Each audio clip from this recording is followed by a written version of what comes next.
नमस्कार दोस्तों, मैं अजीत और आप देख रहे हैं डू पॉलिटिक्स।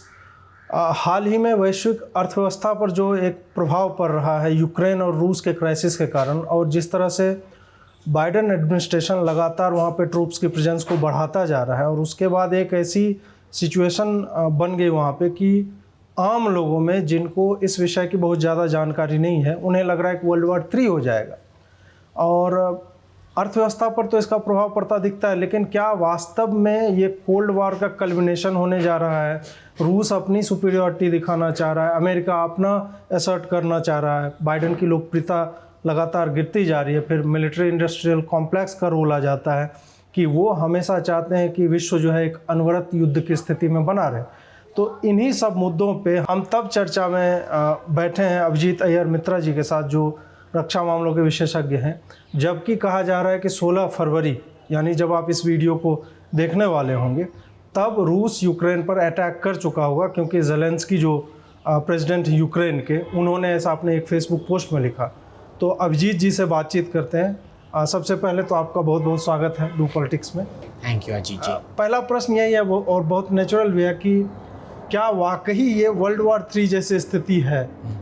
अगर ऐसा होता है, अगर सिर्फ 2 ही देश लड़ते हैं, या जो नेटो हो गया, अमेरिका हो गया और रूस हो गया, यूक्रेन हो गया, तो इसका भारत पे क्या प्रभाव पड़ सकता है? क्या हम कम्प्लीटली इससे इंसुलेटेड हैं, या इसके प्रभाव वैश्विक होंगे तो भारत पे भी अल्टीमेटली आएंगी?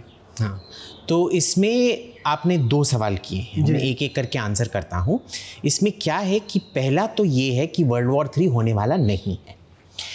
सभी का इंटरेस्ट है इसमें कि ये पोर्ट्रे करें कि ये वर्ल्ड वॉर 3 होने वाला है, पर एक्चुअली में होने वाला नहीं है। क्योंकि आप देख लीजिए, इसमें बाइडेन तो आपको पता ही कि बाइडेन का प्रेसिडेंसी 1 साल के अंदर एकदम घटिया रेटिंग्स के साथ वो राष्ट्रपति बने पड़े हैं। तो उनको क्या दिखाना है कि कोई फॉरेन पॉलिसी में सक्सेस हो रहा है। अगर वो बोलेंगे कि भाई रूस अटैक करने वाला है, अटैक करने वाला है, अटैक करने वाला है, और रूस ने अटैक किया, वो बोलेंगे देखो मैंने तुमसे बोला था। अगर उन्होंने अटैक नहीं किया रूस ने, तो वो बोलेंगे देखो मैं कितना बड़ा वर्ल्ड लीडर हूं, मैंने साबित कर दिया कि मेरे दृढ़ निश्चय की वजह से रूस ने अटैक नहीं किया। दूसरी बात ये है कि अगर रूस अटैक करे तब भी बाइडेन का प्रॉफिट होता है, क्योंकि आप देखेंगे जो मिलिट्री इंडस्ट्रियल कॉम्प्लेक्स है, ये लॉकहीड मार्टिन, बोइंग, ये सब, वो तो बाइडेन के पीछे थे। उनको ट्रंप अच्छा नहीं लगता था, क्योंकि ट्रंप कोई नया युद्ध शुरू नहीं कर रहा है करके। तो उनको बाइडेन बहुत अच्छा लगता है, और फिर वो बाइडेन इनका, और अफगानिस्तान में इनका जो ये पर्दाफाश हुआ था, उसका अब जो वेपन सेल्स थे वो ख़त्म हुआ है। तो वो नया वेपन सेल्स करवाना चाहते हैं, एक नया वॉर नहीं, पर एक नया ये डर का माहौल जिसे कहते हैं ना, डर का माहौल फैला के वो पोलैंड, लाटविया, लिथुआनिया, एस्टोनिया, सबको, जर्मनी तो ऑलमोस्ट डीमिलिटराइज हो चुका है, जर्मनी को फिर से ये बेचना शुरू कर देंगे। This is Biden. अब दूसरी बात है फिर ज़ेलेंस्की का। ज़ेलेंस्की का क्या है, एकदम वो आर्थिक व्यवस्था में एक घटिया सरकार चला रहा है। इतना भ्रष्ट आदमी है, वो आया था भ्रष्टीकरण को ख़त्म करने के लिए, पर निकला इतना भ्रष्ट कि उसका नाम पनामा पेपर में भी निकल गया। तो वो भी कोई एक्सटर्नल डिस्ट्रैक्शन चाहता था, तो इसीलिए वो बोल रहा था हम नेटो ज्वाइन करेंगे, नेटो ज्वाइन करेंगे, ये सब। उसको पता था कि रूस फिर इसका कुछ करके ही रहेगा, और फिर रूस ने किया। और अब वो बिल्ली की तरह नहीं भगवान मेरे को प्लीज़ बख्श दो करके ये कर रहा है, क्योंकि जो उसके बैड आर्थिक व्यवस्था थी, वो जब रूसी ट्रूप्स बॉर्डर पे हैं, सीमा पे हैं, तो उसका अर्थव्यवस्था और भी घटिया होए जा रहा है। तो उसने he bit off more than he could chew कहते हैं ना, वो ज़ेलेंस्की ने कर रखा है। तीसरी बात है पुतिन का। इसमें सब पुतिन ही बैठ के सब मज़ा उड़ा रहा है, क्योंकि पुतिन का गेम प्लान बहुत ही आसान है। उसको कुछ करना नहीं है, उसको इन्वेजन भी नहीं करना है। उसके पास एक ट्रीटी है, ट्रीटी ऑफ मिन्स्क नाम का, जिसमें यूक्रेन ने बोला था कि भाई हम जो ईस्टर्न, अगर आप यूक्रेन का नक्शा देखेंगे, उसमें एक ड्नीपर रिवर है, उसके ईस्ट में या तो रशियन मेजॉरिटी है, या बहुत सारे भारी मात्रा में रशियन लोग हैं। तो उधर एक ये इंटरनल इंसर्जेंसी सिचुएशन, ठीक है, पूरे एरिया में नहीं है, पर ईस्ट में वो जो दनियत्स्क नाम का जो जगह है उसमें है। इन सब एरियाज को ये सेल्फ गवर्नमेंट देने की, ऑटोनॉमी देने की बात की थी मिन्स्क में, वो बोल रहा है अब नहीं देंगे, तो वो खुद अब ट्रीटी को वायलेट कर रहा है। तो पुतिन का क्या है कि भाई मैं 2-3 साल इतने सारे ट्रूप्स मैं बॉर्डर पे रखूंगा, जैसे हमारा ऑपरेशन पराक्रम हुआ था ना, जिसके बाद मुशर्रफ ने क्या 1 महीने के बाद आके फिर बोला ये क्या है, ये हम मेरा रिट खुद नहीं चलता है, सब आतंकवादियों का ये है, और ठीक है कुछ किया नहीं पर कम से कम आके एक स्टेटमेंट दिया। तो वो क्या देख रहे हैं कि मैं ट्रूप्स रखे रहूंगा, यूक्रेन की अर्थव्यवस्था बर्बाद होते रहेगी, यूक्रेनियंस को पता चलेगा कि नेटो भी झूठ बोल रहा है, बाइडेन भी झूठ बोल रहा है, क्योंकि वो जो नेटो अभी यूक्रेन को दे रहा है फूटी कौड़ी दे रहा है। जैसे एक 20 पैसा का कॉइन आता था ना 20 साल पहले, वो अगर आप एक भिखारी को दो रास्ते पे, वो आपके मुंह पे थूकेगा, उस तरह की वो एड दे रहे हैं यूक्रेन को। तो इसमें क्या होता है कि नेटो और अमेरिका से भी विश्वास उतर जाएगा और फिर आके ज़ेलेंस्की को भीख मांगना पड़ेगा, और ज़ेलेंस्की शायद ट्रीटी भी साइन कर दे कि हम कभी भी नेटो ज्वाइन नहीं करेंगे करके। तो इसमें क्या है कि जहाँ से मैं देख रहा हूँ, बाइडेन और ज़ेलेंस्की सबसे बड़ा लूज़र है। जो हुएवर विन्स ज़ेलेंस्की लूज़र, जो भी जीता ज़ेलेंस्की ही हारेगा। बाइडेन का 50-50 चांस है, पुतिन जो भी होगा पुतिन ही जीतेगा। भारत पे इसका कोई असर पड़ेगा? एक तो आर्थिक असर हो सकता है क्योंकि हमारा स्टॉक मार्केट मंडे को खुला और क्रैश ही करता जा रहा है। इंडिया पे इसका कितना असर पड़ेगा? एक किस्म से बिजनेस का इतना असर नहीं पड़ सकता है, क्योंकि हम अगर आप देखेंगे रशिया एक किस्म से एक सिंगल कमोडिटी इकोनॉमी है, वो बस 1 या 2 चीज़ें बेचता है, एनर्जी और आर्म्स। हमारा आर्म्स पे काफ़ी निर्भर है, एनर्जी पर भी थोड़ा बहुत निर्भर है, क्योंकि हमारा साखालिन में गैस निकालने का ये डील है। पर अगर सैंक्शंस आए, हमको क्या घबराना चाहिए कि सैंक्शंस आएंगे या नहीं, अमेरिका सैंक्शंस डालेगा या नहीं, क्योंकि जब सैंक्शंस डले तब प्रॉब्लम हो जाएगा कि हम रूस को पेमेंट कैसे करेंगे तेल और वेपन्स के लिए। और उसमें दूसरी बात क्या है, अगर हमने खरीदा, हमने को देखना है कि सैंक्शंस किस तरह के सैंक्शंस हैं। जैसे जब ईरान के खिलाफ सैंक्शंस लगे चावल से एक्सचेंज कर देते गए, पर उसमें क्या था, वो बहुत इंटरेस्टिंग था कि हमको तेल बेचने का और चावल देने का फुल अथॉरिटी था। प्रॉब्लम क्या था कि ईरानियन ऑयल का और गैस का प्राइस इतना कम हो गया था कि वो कॉस्ट प्राइस से भी कम पे बेच रहे थे, तो हमारे लिए एक्चुअली काफ़ी फायदेमंद था वो। ये सैंक्शंस उतने फायदेमंद नहीं होंगे। तो इसमें क्या होता है, ठीक से क्या होता है, सैंक्शंस लगने के बाद ही पता चलेगा। थोड़ा बैकग्राउंड पे भी बताइए कि यूक्रेन इस स्थिति में आया कैसे। एक तो 2014 में एनेक्सेशन ऑफ क्रीमिया हुआ, लेकिन 1991 से जब से डिसइंटीग्रेशन होता है, तब से रूस चाहता था कि उसके स्फीयर ऑफ इन्फ्लुएंस में ये सारी जितने भी यूएसएसआर से हट के बने हैं, तो यूक्रेन था कितना बड़ा, वो इतना बड़ा एरिया कैसे बनता है, क्रीमिया को एनेक्स क्यों किया गया, और अभी आपने बताया कि रशियन मेजॉरिटी भी काफ़ी उस नदी के ईस्ट में जाने पे है। तो थोड़ा सा बैकग्राउंड बताइए कि इस स्थिति में हम पहुँचे कैसे। जी, तो अगर आप देखेंगे यूक्रेन जो है, असली रूस यूक्रेन ही है। जो रशिया का जो आइडेंटिटी था उसका था किएवन रूस। किएव में जो किएवन रूस जो बना था, जो नाम ही है, वो किएव में बना था। और इसको बनाया था वाइकिंग लोगों ने, जैसे वो आप सीरियल देखे हैं ना वाइकिंग्स, वही लोगों ने बोट में स्वीडन से आके रूस को बनाया था। तो उधर क्या हुआ कि जो किएवन रूस था, जब मंगोलों ने रूस पे कब्जा कर लिया, जब मंगोल ऑक्यूपेशन था, तब जो रशियन आइडेंटिटी था वो 3 भाग में बट गया। एक था नोवगोरोद, जो मॉस्को बना अल्टीमेटली, दूसरा था बेलारूस, और तीसरा था यूक्रेनियन, यानी कि जो रूसी स्लाविक आइडेंटिटी था उधर, वो स्प्लिट हो गया, त्रिशंकु हो गया। अब इधर क्या है, हमको देखना है कि उस टाइम से, जब से मॉस्को बड़ा हुआ है, ये अप्रॉक्सीमेटली 1300 या 1400 से रख लीजिए, सन 1400 से लेके यूक्रेन जो हम कहते हैं वो हमेशा रूस का ही पार्ट रहा है। एक किस्म से या दूसरे किस्म से, एक पोलिश लिथुएनियन कॉमनवेल्थ था, उनके और रूस के बीच में हमेशा इस पे लड़ाई होते रहता था। पर अगर आप देखेंगे जो यूक्रेनियन नेशनल आइडेंटिटी है, अगर जो मैंने आपको नक्शा दिया था, अगर आप वो व्यूअर्स को दिखाएं, यूक्रेन जो है वो एक्चुअली अभी जो मॉडर्न यूक्रेन है उसका 10% भी नहीं है। पूरा जो उसके ईस्ट में है, जो इस मैप में येलो में दिखाया गया है, उसमें क्या था, ये पूरा का पूरा जो वर्ल्ड वॉर 2 के बाद एडजस्टमेंट जो हुआ था और ज़ारों ने जो कैप्चर किया था, यानी कि ईस्टर्न पोलैंड को कैप्चर करके ज़ारों ने पोलैंड का भाग बनाया था। फिर 1917 में जब रशियन रेवोल्यूशन हुआ, पोलैंड इंडिपेंडेंट हो गया और एक्चुअली पोलैंड काफ़ी सारा ईस्ट में था। जो पूरा वेस्टर्न यूक्रेन है वो 1917 से लेके 1940 तक पोलैंड था। अच्छा।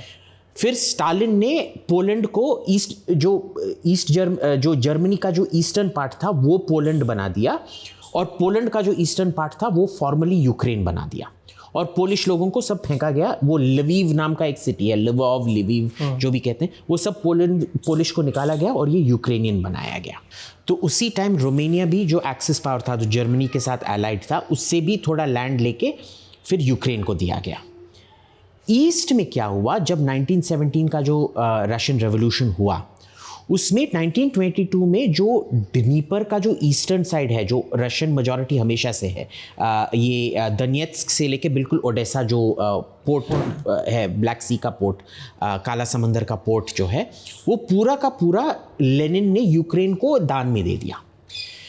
और फिर जो क्रुश्चोव तो खुद यूक्रेनियन था, उसने वो जो क्राइमिया था वो पूरा देके यूक्रेन को दे दिया। अब क्यों ये किया गया? क्योंकि कम्युनिस्ट वही करते हैं जो ब्रिटिश करते हैं, वो लोगों को मिला जुला के रखते हैं ताकि भेदभाव से सिविल वॉर हो, ये हो वो हो, शासन करो। हाँ, सर्बिया के अंदर ही क्या सिविल वॉर हुआ था, कोसोवो के साथ, फिर मैसेडोनिया के साथ क्या सब हुआ था, ये सब आपने देख कर ही रखा है। और सोवियत यूनियन में भी क्या हुआ आफ्टर द ब्रेकअप, तो आपने देखा है, आर्मीनिया, अजरबैजान, उन्होंने तो पूरा ये जो चेचन पॉपुलेशन था अपरूट करके स्टालिन ने पूरा का पूरा कजाकिस्तान में डाल दिया।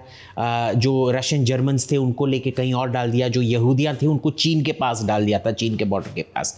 तो कम्युनिस्ट लोग ये हमेशा क्यों करते हैं? ताकि जब कम्युनिस्ट पावर से चले जाएं तब इतना सारा आंतरिक सिविल वॉर होना चाहिए, आंतरिक युद्ध होना चाहिए, हाँ, कि वो उसको एक्सप्लॉइट करके फिर से आ पाए। तो ये हमेशा से करते आए हैं और ये एक कम्युनिस्ट का लगाया गया टाइम बॉम्ब है बेसिकली।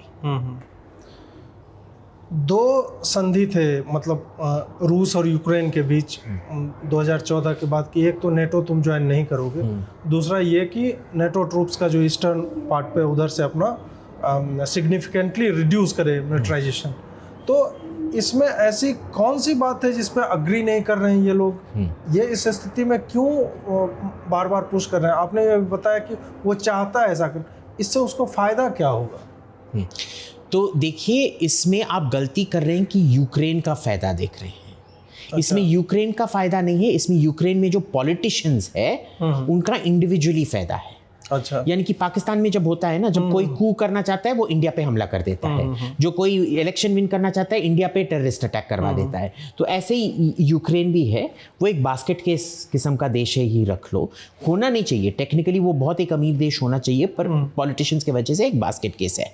अब इसमें प्रॉब्लम क्या है कि गर्बाचेव ने जब अग्री किया था कोल्ड वॉर एंड करेंगे, उनको कभी रिटर्न गारंटी नहीं दिया गया था कि नेटो ईस्ट में एक्सपैंड नहीं करेगा, वर्बल किया गया था। अब वो बोलते हैं कि कहाँ डॉक्यूमेंट है, कहाँ बोला था, ये वर्बल गारंटी हम मानते नहीं हैं। पर आप इसी में देख लीजिए, जो लिबिया के खिलाफ जो रेजोल्यूशन पास किया गया था वो सीज फायर का था, पर अमेरिका, फ्रांस और ब्रिटेन ने जाके पूरा रेजिम चेंज ही कर दिया था। अगर आप जाके फिर अमेरिका, फ्रांस और रशिया से पूछोगे कि भाई रेजोल्यूशन में नहीं था, वो बोलते हैं देखो हमारा वर्बल अग्रीमेंट था रशिया के साथ, तो तुम्हारा कुत्ता मेरा कुत्ता टॉमी की तरह, तुम्हारा वर्बल अग्रीमेंट कुत्ता, मेरा वर्बल अग्रीमेंट टॉमी। तो ये वो कर रहे हैं। फिर वो बोलते हैं रूल्स बेस्ड ऑर्डर। कहाँ का रूल्स बेस्ड ऑर्डर? कोसोवो को बॉम्ब करने के लिए, कोसोवो इसके टाइम के आपने यूएन का ये लिया था। जो सर्बिया पे बॉम्बिंग हुआ था तो वो तो बिना यूएन रेजोल्यूशन का ही आपने किया था। जो इराक का इन्वेजन किया था वो कहाँ से रूल्स बेस्ड ऑर्डर था? वो कहाँ? मेरे को यूएन रेजोल्यूशन दिखाओ। तो जब वो ये सब करते हैं, फिर रूस ने भी ट्रीटी वायलेट किया है, क्योंकि ट्रीटी क्या था कि अगर यूक्रेन अपना सब न्यूक्लियर वेपन्स दे देगा, जो उसने इनहेरिट किया था सोवियत संघ के ब्रेकअप के बाद, उन्होंने बोला था कि हम यूक्रेन का जो टेरिटोरियल सॉवरेनिटी और इंटेग्रिटी है उसको रेस्पेक्ट करेंगे। वो नहीं हुआ है, और रूस का मानना है कि भाई तुम अगर किसी का टेरिटोरियल सॉवरेनिटी और ये रेस्पेक्ट नहीं करोगे तो हम उसका क्यों ये करेंगे करके। नंबर 1। नंबर 2 क्या था, यूक्रेन में भी क्योंकि पॉलिटिशियंस कुछ चीजें चाहते हैं, वो समझते हैं कि देखो मेरा कुछ नहीं होना चाहिए, यूक्रेन अगर भाड़ में गया, कम से कम मेरा तो पैसा बनेगा या मेरा तो सरकार बनेगा। इसीलिए ये हमेशा नेटो की बात कर देते हैं। अगर आपके दर्शक जाके देखें कि नेटो का क्राइटेरिया क्या है एंट्रेंस के लिए, उसमें एक भी क्राइटेरिया पे यूक्रेन क्वालिफाई नहीं करता है, तो वो हो ही नहीं सकता है। आप किस लिए लड़ रहे हो पता है? आपके बच्चे को स्कूल से निकाला गया है, ठीक है? क्यों? आपके बच्चे ने गोलगप्पा खाया है, मैथ्स में गोलगप्पा, अंग्रेजी में गोलगप्पा, हिंदी में गोलगप्पा खाया है, पर आपको किसी तांत्रिक ने बोला है कि ये बच्चा आइंस्टाइन बनेगा, तो 20 साल के बाद जो होने वाला है उसके लिए आप जाके अभी स्कूल से लड़ रहे हो।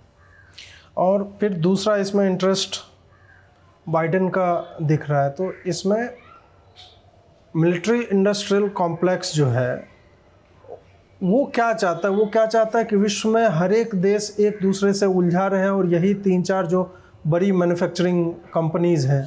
अब जैसे रूस भी हमें वेपन बेच रहा है तो भी उनको समस्या हो जाती है, and they force Americans to put sanctions, या भारत को थ्रेटन करते हैं कि तुमने S-400 क्यों लिया, इस तरह की बातें करते हैं। क्या बाइडेन की अपनी पॉपुलैरिटी अपने देश में ऑल टाइम लो टाइप की है? और आपने भी बताया और हमने देखा भी कि ट्रंप का इनॉग्रेशन के स्पीच में था कि our veterans are not going to fight in foreign lands, और it doesn't make any sense, और तुम कहीं जीत भी नहीं रहे हो। तो क्या तालिबान में जो इनकी भद्दपिटी है उसको लेके, और कोविड क्राइसिस में एंटी वैक्सर्स हो गए और अनेक तरह की चीज़ें हैं, उसमें सब में इसका ग्राफ नीचे जा रहा है, और वो आदमी मतलब माइक पे सोता दिखता है। He doesn't make any sense. वो एक ह्यूमन बीइंग अच्छा नहीं है, मतलब ही इज़ नॉट वेल, अगर मैं उसको बहुत ही पोलाइटली पुट करूँ तो ये लोग क्यों उसमें ना घुसेरना चाह रहे हैं? इसमें इसीलिए ना घुसेरना चाह रहे हैं क्योंकि देखिए जो बाइडेन हैं वो या तो मौत के बहुत करीब हैं, या तो उनको डिमेंशिया है, नहीं तो फिर उनको अल्जाइमर्स है। ये तो उनके देखने से ही पता चल जाता है, कुछ ना कुछ है तो है, ठीक है ना। इसमें कमला हैरिस किसी को भी एडमिनिस्ट्रेशन के अंदर अच्छी नहीं लगती है, यानी कि प्रेसिडेंट ऑर्डर देने के लायक नहीं है, और जो वाइस प्रेसिडेंट है सब उससे इतना घृणा करते हैं कि उसका ऑर्डर सुनने के लिए कोई तैयार नहीं है। उसको तो सब, अगर आप पढ़ेंगे, सब साइडलाइन कर दिया गया है। अब इसमें क्या है, आप देखेंगे जो सेकंड लेवल के जो लोग हैं, जैसे कि हिंदुस्तान में जो ये ट्वीट डाला था ये रिशाद हुसैन ने रिलीजियस हिजाब के बारे में, वो ट्वीट किसने अप्रूव किया था? वो औरत उजरा जिया, अच्छा, ठीक है, जो जिसने देवयानी खोबरागड़े को अरेस्ट करवाया था। वो एक नंबर की जिहादन है, कुछ हिजाबी नहीं पहनेगी पर जिहादन है वो, ठीक है ना। बहुत पुराने ज़माने से वो हिंदुस्तान को और हिंदुओं से बहुत नफरत करती है, ठीक है। अब इसमें कौन है, अगर आप देखेंगे ये जो NSA है, जेक टैपर और जो एंथनी ब्लिंकन है, ये सब ये वेपन्स कंपनीज के बोर्ड पे रह चुके हैं। ये दलाल हैं बेसिकली। तो ये खुद अपना एजेंडा चला रहे हैं, क्योंकि अगर एक राजा पावरफुल नहीं होगा तो उसके मंत्री सब ये षड्यंत्र रचते रहेंगे ना, तो यही हो रहा है।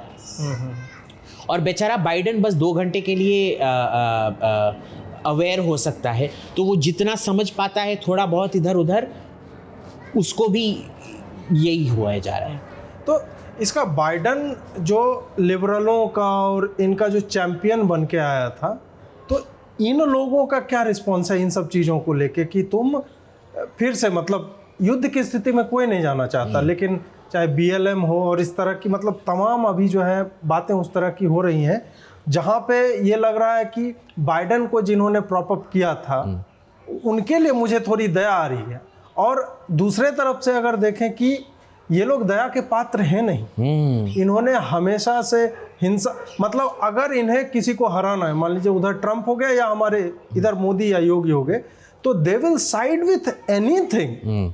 जिन प्रिंसिपल्स पे ये पहले जो है अग्री कर रहे थे कि हमें मतलब 180 डिग्री ये टर्न ले ले, उस जनता को आप क्या कहना चाहेंगे? देखिए, ये जनता नहीं है। इन जनता में दो किस्म के लोग हैं। एक जो शीप डॉग है और एक जो शीप है, यानी कि बकरे, और बकरे का जो गार्ड करते हैं वो भूटिया डॉग्स होती है ना, भूटिया कुत्ता। हाँ, तो वो है। तो इसमें क्या है कि जो गार्ड डॉग्स हैं या जो भेड़िए हैं, भेड़ और भेड़िए, जो भेड़िए हैं इसमें, वो भेड़िए आपके क्षमा के लायक नहीं है, आपके थूक के भी लायक नहीं है। यही लोग हैं जैसे मैडलिन ऑलब्राइट, जब वो खुद अब सैंक्शन से आधा मिलियन यानी कि 5 लाख इराकी बच्चों को मारा, तड़पा के मारा, बिना मेडिसिन के, बिना खाने के। उसने टीवी पे आके ये टिप्पणी दी कि मैं इन बच्चों के बारे में ज्यादा ख्याल करती हूँ सद्दाम हुसैन से। ऐसे घटिया लोग हैं ये लोग, ठीक है ना। और जो बकरे हैं भाई, बकरे तो बकरे होते हैं, बिना दिमाग के बाइमंड ये बै करते रहते हैं, उनका तो कुछ हो ही नहीं सकता है। और वो भी ये वोकिज्म के पागलपन में है।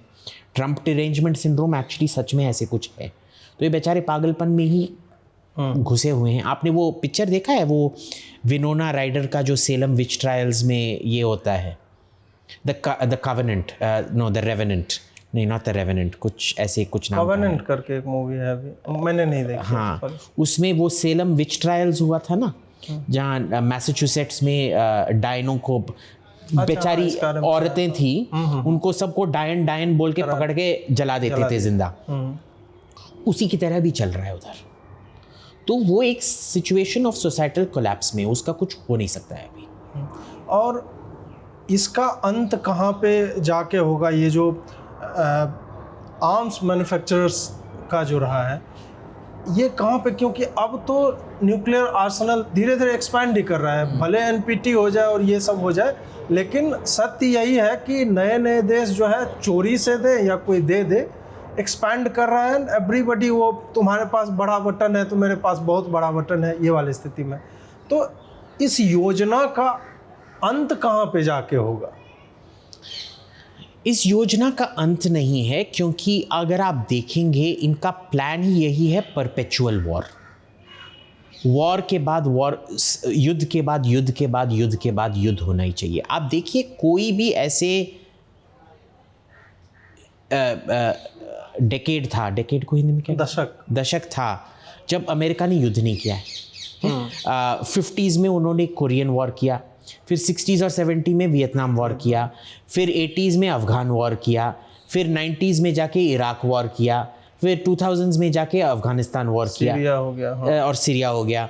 तो इनका परपेचुअल ये ना, ये किस्म से ड्रग्स खाने की तरह है। अगर आप हेरोइन खाते नहीं रहोगे, आपका कोई संतुलन ही नहीं होता है। वैसे ड्रग्स का कोई संतुलन तो होता ही नहीं है, पर जितना संतुलित ड्रग एडिक्ट हो सकता है, तो ये एक किस्म से ड्रग एडिक्ट भी है। विथड्रॉल सिम्टम्स से ये जूझ रहे हैं। हाँ, जैसे ही विथड्रॉल सिम्टम्स बहुत ज्यादा हो गया, उसको जाके इमीडिएटली किसी और चीज को बम करना है। तो इसमें कोई ये नहीं होने वाला है। क्या होने वाला है, अमेरिका के अंदर जो राइट और लेफ्ट के बीच में इतना अब तनाव बढ़ गया है, इसका समाधान के लिए कोई, मैं सिविल वॉर नहीं बोलूंगा, पर बहुत ही एक इंटेंस किस्म का कोई सिविल सोशल टेंशन, बहुत ज्यादा वायलेंस आप बढ़ते हुए देखेंगे। और जो सिविल लिबर्टीज है वो खत्म होते जाएगा, क्योंकि जब जैसे आपने पढ़ा होगा वो अजातशत्रु और जो लिच्छवी कन्फेडरेसी, जो इसका स्टोरी है, किसका, हमारे अमरपाली का स्टोरी, अमरपाली का स्टोरी ही आप देख रहे हैं अमेरिका में हो रहा है, कि सोशल टेंशन इतना बढ़े जा रहा है। जो कम्युनिस्टों ने, जो अजातशत्रु ने किया था लिच्छवियों को, वही चीन का पैसा और कम्युनिस्टों को एकेडमिक्स जाके अमेरिका में किए जा रहा है। अमेरिका में सोशल तनाव बढ़े जा रहा है, और जब मगध की सेना आएगी ये लोग खुद अपने द्वार खोल के उसको वेलकम करेंगे। अब एक राइट और लेफ्ट वाले फॉलोअप क्वेश्चन है कि ये खाई इतनी ज़्यादा मतलब ये बाइनरी में कैसे चली गई, और लेफ्ट जिन जिन चीज़ों के लिए राइट को अक्यूज करता रहा था, right now they are defending and they are, वो उन्हीं का पूरा प्रोसेस, जैसे कहते थे ना हिटलर का प्रोपेगेंडा मिनिस्टर था कि एक झूठ बोलो, बार बार बोलते रहोगे and eventually people will believe it as the truth.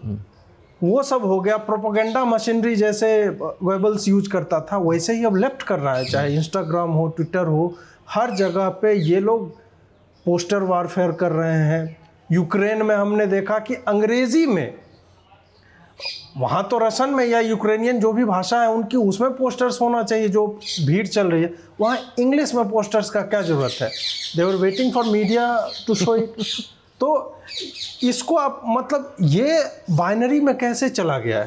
देखिए, इसमें बहुत सारे रीजंस हैं। पहला तो क्या हुआ कि जो ह्यूमैनिटीज़ है, इसका जो लैंग्वेज है, ये 80 to 90% लेफ्ट ने ही इन्वेंट किया है। तो जैसे हैरी पॉटर में ये लाइन है ना, when you name it you gain power over it. जब आप किसी चीज़ को नाम देते हो, आपका पावर उस पर ये हो जाता है। तो इसीलिए पहले तो लेफ्ट ने पूरा ह्यूमैनिटीज़ का जो सब ह्यूमैनिटीज़ कोर्सेज हैं, पॉलिटिकल साइंस, इंटरनेशनल रिलेशंस, इस पे कब्जा करके रखा है। नंबर 1, ये 80s के एंड से ही शुरू हुआ था। जैसे कोल्ड वॉर खत्म हुआ, उसके पहले तो सब अमेरिकन कैंपसेस बहुत एंटी कम्युनिस्ट थे, देखते थे तुम कुछ कम्युनिस्ट चीज़ें बोल रहे हो, पर उसके बाद ये सब खत्म हो गया और पूरे लेफ्ट ने आके उस पर कब्जा कर लिया। This is number 1। नंबर 2 क्या हुआ, 80s में ही सब इकोनॉमीज जो थे वो मैन्युफैक्चरिंग से सर्विसेज में जाते रहे। सर्विसेज में क्या है कि एक फैक्ट्री फ्लोर मैनेजर बनने के लिए, जो हम ब्लू कॉलर लेबर मानते हैं, उसके लिए आपको साइंस के क्वालिफिकेशंस चाहिए, इंजीनियरिंग के कुछ क्वालिफिकेशंस चाहिए। वो असली काम है। इधर क्या है, बस बीपीओ पे बैठ के बकवास करते रहो, हेलो मैडम आपका क्या ये है वो है करके। तो ये जो फेक वाइट कॉलर लेबर है ना, जो असली में वाइट कॉलर नहीं है पर प्रिटेंड करते हैं कि वो वाइट कॉलर हैं, उनका मात्रा बढ़ा। इसी टाइम कॉलेजेस को क्या लगा कि भाई देखो, जो साइंस का कोर्स है उसका हम हर सेमेस्टर का $50,000 लेते हैं, पर उसका जो रकम जो एक्सपेरिमेंट सब करने के लिए ये होता है, वो भी तकरीबन 50,000 से ज़्यादा भी कभी कभार चला जाता है। तो साइंस कोर्सेज बहुत एक्सपेंसिव होते हैं। असली जो ह्यूमैनिटी कोर्सेज होते हैं, जैसे पॉलिटिकल साइंस और इंटरनेशनल रिलेशंस, उधर आपको जहाँ पढ़ रहे थे उधर जाके आपको 1-2 साल बिता के अपने थीसिस के लिए काफ़ी सारा पैसा खर्च करके ये करना पड़ता था। पर ये critical race theory, gender theory, आपको कोई रिसर्च करना ही नहीं पड़ता है। आपने देखा होगा ना, वो जेम्स लिंडजे और पीटर बोगोसियान, उन्होंने बकवास करके कुत्तों का हमारे पार्क में क्या मेटिंग हैबिट है, इस पे एक पेपर लिखा था, एकदम बकवास लिखा था और वो जर्नल में पब्लिश भी हो गया। तो ऐसे ये एकदम बकवास कोर्सेज, वो भी सेमेस्टर का $50,000 निकाल के बेच रहे थे। तो इसका पूरा एक मार्केट, प्रॉफिटेबिलिटी का मार्केट हो गया। और चौथी बात क्या थी कि सोशल मीडिया आ गया। तो नॉर्मली ये लोग का एम्प्लॉयमेंट कभी नहीं मिलता, पर सोशल मीडिया ने पूरे डिस्कोर्स को डेमोक्रेटाइज कर दिया। तो सभी को अब लाउड स्पीकर मिल गया है। इसमें प्रॉब्लम क्या है सोशल मीडिया में, कि जो भी सबसे ज़्यादा पार्टिजान होता है उसी को सबसे ज़्यादा व्यूअरशिप, हिट्स, फॉलोअर्स मिलते हैं। जो जितना एक्सट्रीम होता है उसको, हाँ, जितना ज़्यादा आप एक्सट्रीमिस्ट बनो वही है। तो वो पूरा एजेंडा हाईजैक कर लेते हैं, और जो भी मिडिल ग्राउंड था वो सब एक्सट्रीम में बट गया। तो इन सब रीज़न के वजह से ही ये सब हुआ है। कंक्लूडिंग रिमार्क्स दीजिए कि ये क्राइसिस किधर जाती दिखती है आपको कल और 1 महीने बाद? रूस इन्वेड नहीं करेगा, उसको इन्वेड करने की ज़रूरत नहीं है, क्योंकि अभी तक जो भी प्लान हुआ है वो तकरीबन 50% सक्सेस तो हो ही चुका है। तो फालतू में जाके अगर वो इन्वेड करेगा, वो खुद अपने पीठ पर ही खंजर मार रहा होगा। अच्छा। तो पुतिन तो बहुत चीज़ें हैं, मूर्ख तो बिल्कुल नहीं है, ठीक है ना। तो पुतिन वो नहीं करेगा।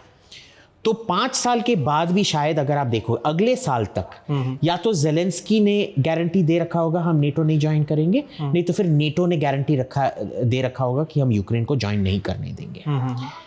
नहीं तो फिर 5 साल के बाद भी आप देखेंगे रूसी आर्मी यूक्रेन के बॉर्डर पे होगा, यूक्रेन का जो अर्थव्यवस्था है एकदम सोमालिया की तरह होगा। दूसरा चीज आप क्या देखेंगे कि अमेरिका के अंदर जो अभी कनाडा में चल रहा है वो उससे ज्यादा वायलेंस होने वाला है। तो अमेरिका के अंदर भी वायलेंस बढ़ने ही वाला है।